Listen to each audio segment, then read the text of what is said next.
Dapat maghanda ang mga consumer ngayong araw ng Pasko hanggang sa matapos ang huling linggo ng Desyembre at sa bagong taon dahil sa pagsipa ng presyo sa mga produktong petrolyo at sa LPG.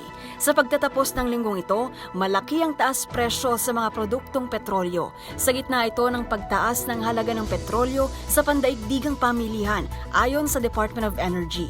Piso at 40 sentimos hanggang piso at 60 sentimos ang dagdag sa presyo kada litro ng gasolina at diesel, habang 1 peso and 60 centavos hanggang 1 peso and 80 centavos naman ang dagdag sa halaga kada litro ng kerosene.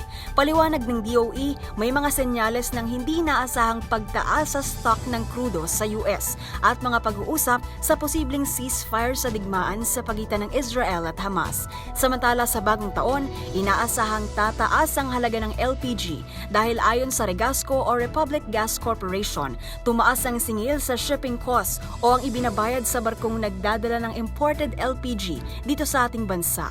Paliwanag ni Regasco President Arnel T, nasa $60 ang taas per metric ton sa naturang shipping cost. Katumbasaan niya ito ng 3 piso at 50 sentimos na dagdag per kilo sa shipping cost na siyang posibleng idaragdag sa presyo kada tangke ng LPG.